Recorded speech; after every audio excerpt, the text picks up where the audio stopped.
For a limited time, OnStar is offering a special promotion for eligible Tell Me What Happened listeners with an OnStar-equipped vehicle. 20% off a new annual plan using promo code OnStarPodcast. Terms and conditions apply. Offer excludes data plans. See show notes for details. Darren Harrison is flying home after a fishing trip in the Bahamas.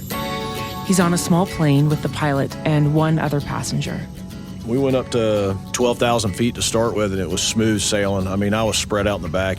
I had my feet propped up. Shortly after they reach their cruising altitude, Darren hears the pilot say something alarming.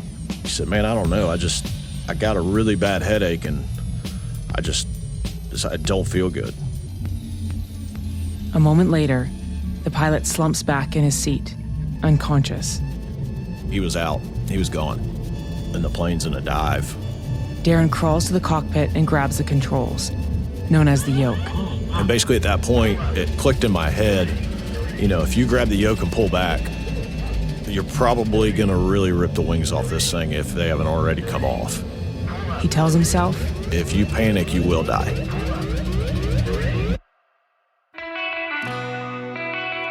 I'm Tora Couture, and this is Tell Me What Happened. True stories of people helping people. An original podcast by OnStar. Every day when you wake up, you don't know if you'll be a person who needs help or if you'll be a person that helps someone else. It's important to remember that it's in all of us to be either one of those things every day.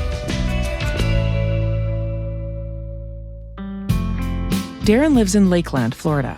He works at his family-owned flooring business. It gives me the capabilities to do kind of what I like to do in my free time. And so I fish a bunch and I hunt a bunch.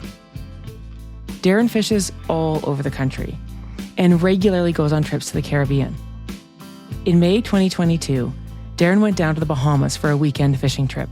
His friends stayed to compete in a tournament the following week.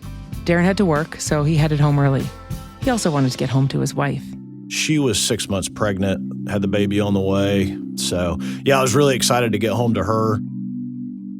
The pilot flying Darren home was a man named Ken Allen. Darren had flown with Ken several times before. This time, Ken brought a friend, Russ, along for the ride. As they walked across the tarmac to the plane, Russ joked, I do this with him all the time and he hadn't killed me yet. And I was just shaking my head going, that's a hell of a comment to make. Ken was flying a Cessna 208 Caravan, a small 9-seat single-engine plane. Darren had the entire cabin to himself, so he stretched out his legs and put on his headset. I like to listen to air traffic control. I just like to hear all the conversations that are going on. Plus, if you want to have a conversation with the pilot in the front, it's a lot easier. You're not yelling across anything. Darren also had a habit of asking pilots questions about flying. I'm just intrigued by how things operate. After about an hour in the air, Darren saw Ken grab his head. I immediately came over to the headset and I said, Ken, what's wrong? And he goes, guys, I got to tell you, I don't feel good. And at that second, I was like, this is not going to be good. Ken told him that he had terrible head pain. I said, well, what do we need to do? And at that point, he was out. He was gone. He wasn't responding anymore. And things were about to get real serious. Ken slumped back in the pilot's chair, and the plane started to plunge. We were yelling his name, hey, Ken, Ken, Ken. And Russ was grabbing him, trying to shake him. I mean, you got to consider Russ's best friend is sitting there basically dying or dead, and we're about to die. So he is panicking, obviously. They were in a dive. Darren crawled up the seats to the front of the plane. I mean, I can feel the gravity pulling my face down. That's how bad it was. Then he looked out his window. And I could see there was, 5-7 foot waves down there, and seeing the waves and knowing, that water's coming real fast. And it's not going to be good when we hit it. We dropped 3,500 feet in less than 20 seconds or something like that. I mean, we were basically in a straight dive. Then he thought about his family. I can't die today. I got a 6-month pregnant wife at the house. I can't do that. When Darren got to Ken, he reached over, grabbed the controls, and looked at the plane's airspeed indicator. We're way past max on the airplane. I mean, there's alarms going off, and I know at any second one of these wings is going to come off this thing. From previous conversations with his pilots, he also knew that if he pulled back too hard, the plane could stall or break apart. Basically, instead of pulling back, I just took it and I turned it to flatten out. And then at that point, when I flattened it out, then I started to pick it back up and get us out of the losing altitude.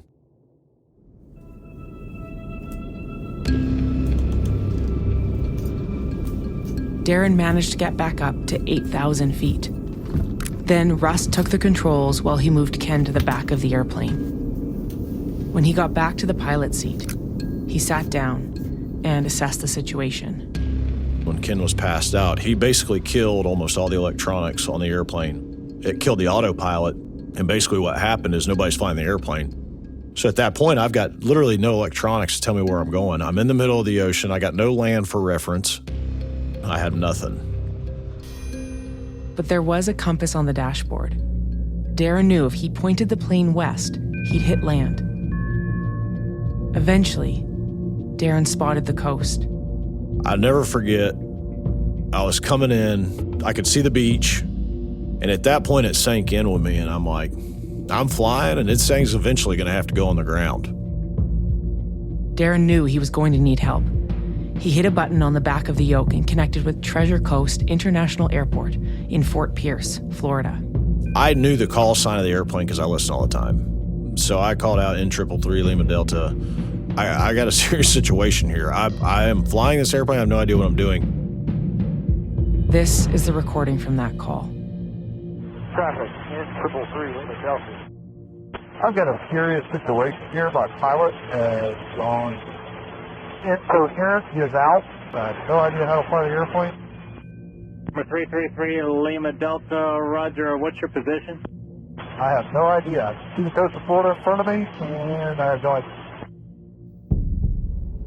The air traffic controllers scrambled to locate Darren on their scanners. Number 3 Lima Delta, just continue northbound over the beach and we'll try to get you in contact with somebody that can help you. This is Tell Me What Happened, a podcast created by OnStar to showcase how important human connection is when you need help. Whether you're hit by a hurricane, buried in a mudslide, or trying to land an airplane.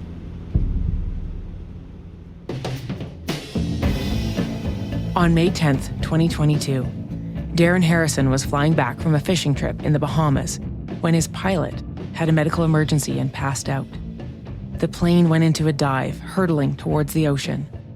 Robert Morgan was not supposed to be working at Palm Beach International Airport that day. One of my coworkers just sent me a message. He said, "Hey, can you pick up my shift tomorrow?" I was like, "Sure." And it was overtime. You know, you can always use money, right?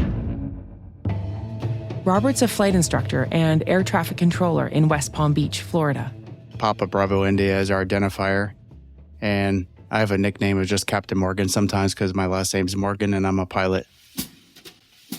Robert's been flying since he was 13 years old. He feels like it gives him a different perspective on life. Just like you can escape all these problems by flying away from them, and everything looks, smaller when you're above.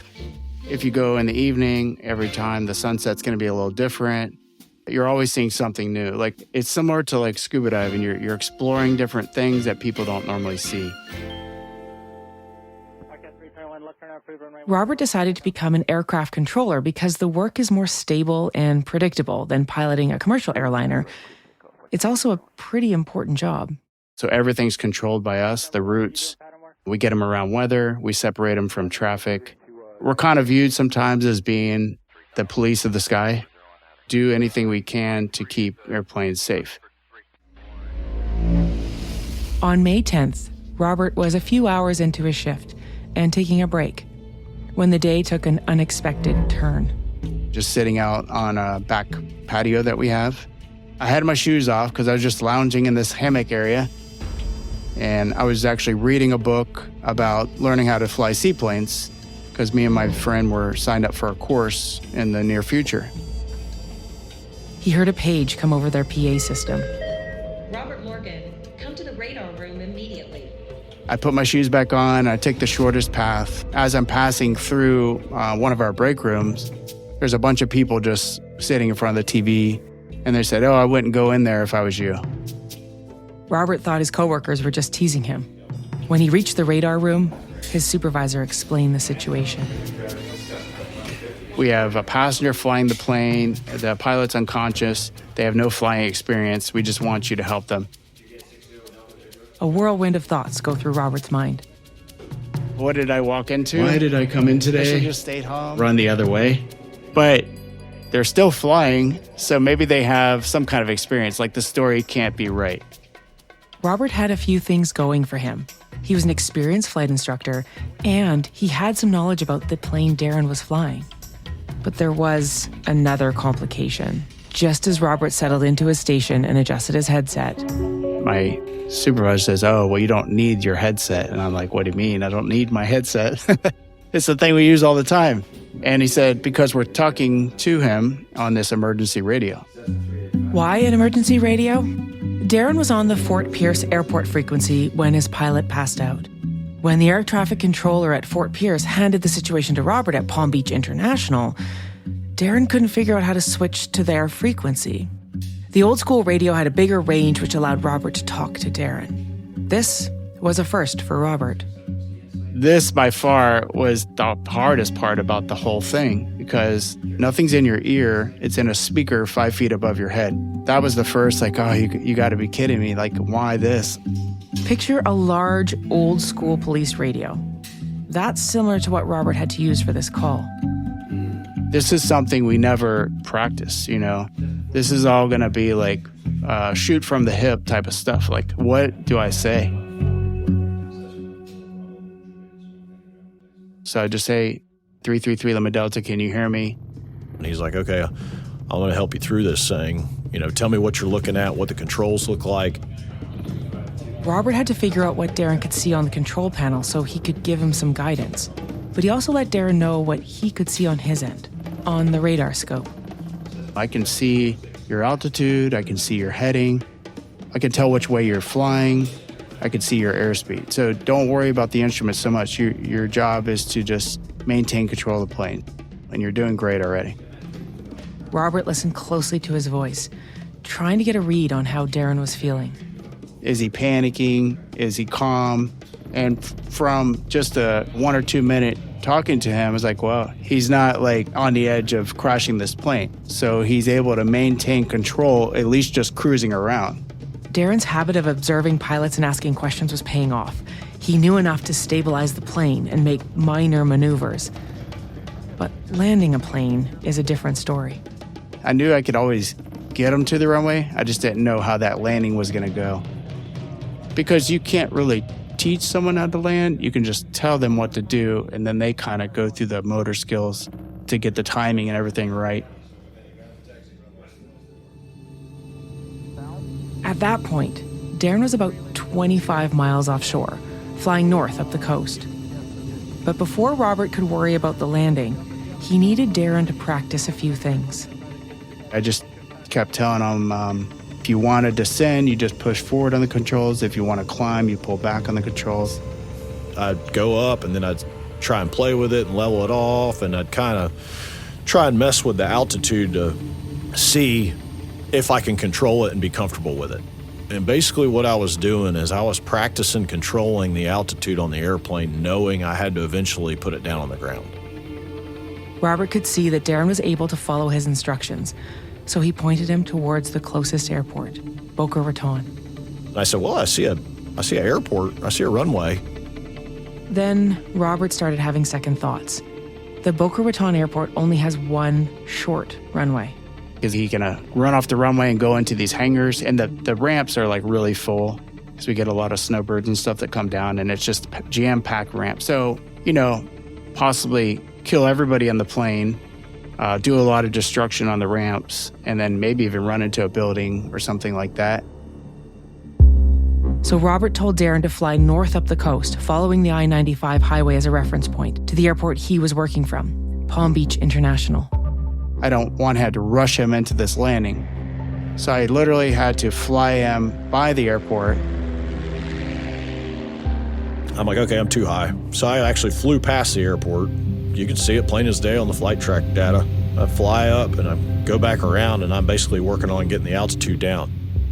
And then he said, well, what about flaps? Don't I need flaps to land?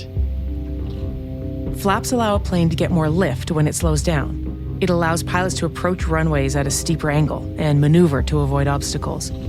Robert told Darren which button to push to use the flaps. I'll tell you, the nose of that plane shot up, and I said, man, it throws the nose up, and I'm afraid this thing's going to stall out or do something crazy, and I'm not going to be able to recover from it. He started flying like kind of erratic, kind of like a snake slithering away. So I was like, oh, that's looking bad. And I was like, nope, this ain't going to work.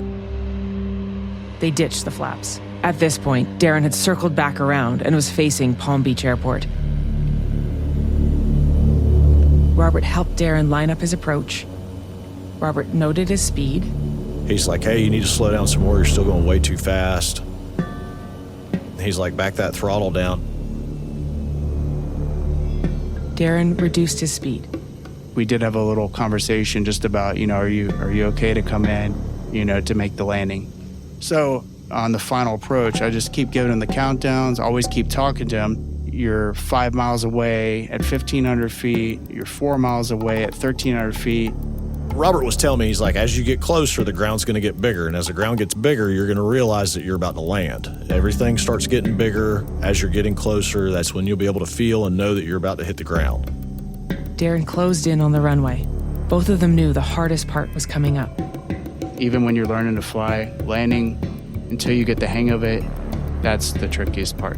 But I thought for sure I'd wreck it or do something. I mean, I was like, all right, I'm probably going to wind up upside down in a ditch. I'm probably going to be pretty banged up. This is going to hurt. But, it is what it is as long as I survive. I think everybody in the tower kind of had this plane's going to have a really bad landing and kind of like go into like a cartwheel where the wing hits the ground and kind of worst case scenario and can catch on fire. Darren checks his speed. I'm getting closer. We're going way too fast. Then he made a last-minute judgment call. He told the other passenger, Russ, who had the co-pilot yoke. Hey, dump all the controls. Take the throttle and throw it as far down as you can and just take all the power out of this thing. Robert is glued to his radar, tracking Darren's approach. Then something unexpected happened.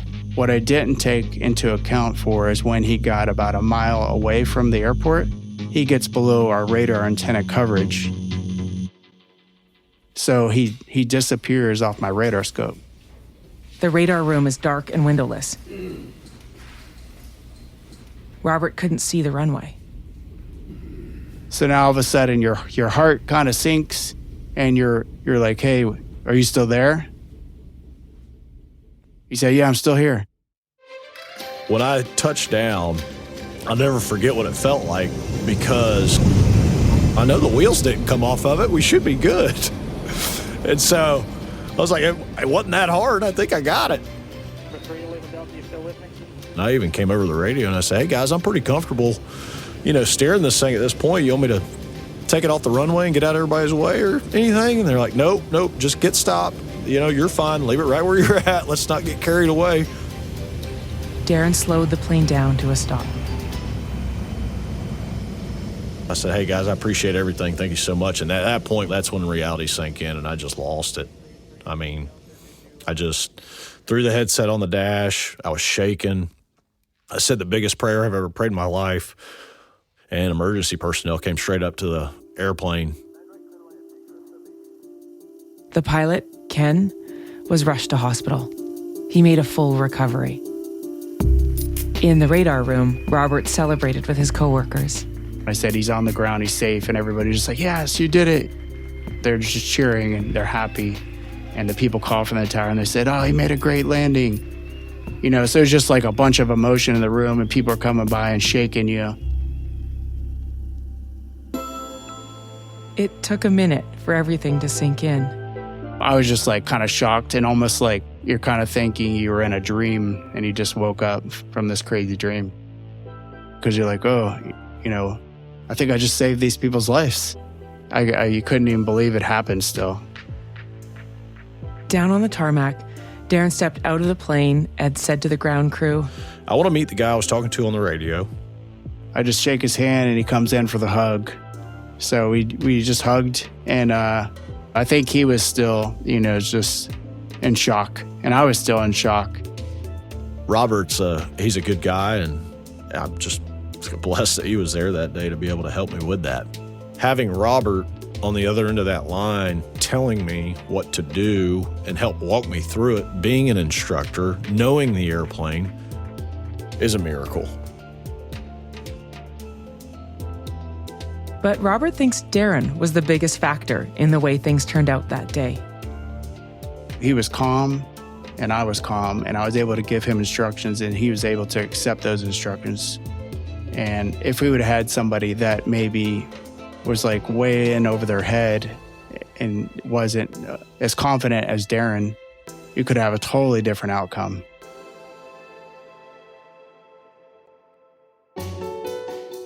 Together, Darren and Robert pulled off an incredible feat. That ability to stay calm and make good decisions is critical in stressful situations, whether it's your first time flying a plane or you've simply got a lot going on in your life. Dr. Fanny Ng is a psychologist with Clarity Therapy in New York City. She has extensive experience helping people manage stress, improve their focus, and make better decisions. And while we hopefully never have to face the kind of situation Darren found himself in, Fanny says that there are ways we can build the skills we need to handle the unexpected. I was in a day-to-day situations. Stress management is critical. We face stressors in our day-to-day life all the time. We are dealing with so many things all at once that it can become overwhelming, and we can kind of experience like bits of that, fight or flight response in day-to-day situations that can be paralyzing, that can make us feel defensive and block off opportunities for us, lead to poor decision-making, distractibility at things that matter to us, at our jobs, with our friends, with our family. So I think practicing really good stress management skills, taking stock of what's going on in your life and, use strategies that help them to relax, to promote that balance in their life can, I think, be really helpful. Does it help to know if you tend towards a flight response in stressful situations versus a fight response? So I think a lot of it has to do with our learning histories, our past experiences, the people around us. I think people may have tendencies towards one response or the other. Someone might have a tendency to run away from their problems, that they find a stressful situation and they exit, they avoid, they try not to be in that kind of situation. The goal is not to necessarily figure out which type you are, but how to respond more flexibly. So even if you notice you're, responding only in this one way or tend to respond more in one way than the other, that you have more flexibility to make the best choice of the options that we have before us. Okay, so what's going to help us be more flexible, make those good choices in these high-stress moments? I actually would recommend probably taking a deep breath as the first step. When we are stressed, our sympathetic nervous system is activated. So folks may feel kind of a rush of adrenaline. They may have increased blood pressure, increased heart rate. Their respiration starts to change, and they may feel jittery, right? They're in a high stress situation. It might be life or death, and it is really hard to focus and take in all the information in front of you in that moment. So how do we manage that? How do we still perform and function the best? How do we make really good decisions when they're really important? I think breathing deeply can often help us to slow down racing thoughts, can again help us to decrease those physiological responses, slow down that thinking, slow down our heart rate, bring down our blood pressure a little bit, just to kind of bring us back from that red line, area of stress to a more optimal place where they can continue to make really good decisions and still be attentive and focused so that they can make those like really important decisions. Is there anything else we can practice, maybe when we're not in the middle of a high stress situation, that could help us prepare for those moments? So I'm a strong advocate of mindfulness skills and practice. It's this idea of being present, being able to observe, all your different experiences, your thoughts, your behaviors, where you are in the room, the situation, and to observe those without judgment in the present moment, to be fully present. And that can take some practice, right? A lot of us are always go, go, go, that we don't take enough time to pause. And that is a skill that we can practice and build and hopefully use during, more intense and pressured situations that can help us hopefully think more clearly. So I think mindfulness skills, being able to pause and take stock of everything that's happening, in the moment, in your body, can be really helpful. And partly it's the practice, right? When we're able to practice, these skills, when we're not feeling stressed, when we're not feeling upset or overwhelmed and stretched too thin, can help us to use them when we are. So because they become such a well-practiced tool, they become, part of the arsenal of tools in our tool belt, so that when we do need them, they will be something easily accessible to us and not from a class like 10 years ago that you practiced for only a little while. And I think confidence is built with practice. So the more comfortable and familiar we feel doing certain things that are maybe hard or challenging for us, the better we naturally get at it. And with that, we get that feedback. When we practice a skill, it goes well, we feel successful. And I think that sense of confidence will build. And that hopefully will lead to better outcomes for the future.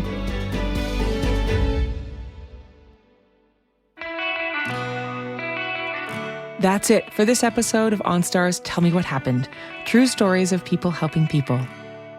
If you want to share your own story about a stranger who showed up for you at just the right moment, look for a link at onstar.com. Or if you're listening on Spotify, check out the Q&A feature. Let's share some love for people who help others in big ways and small. While you're at it, share some love for this podcast. It really helps if you review and rate us or share this with someone who would enjoy it. On behalf of OnStar, I'm Tora Couture. Please be safe out there.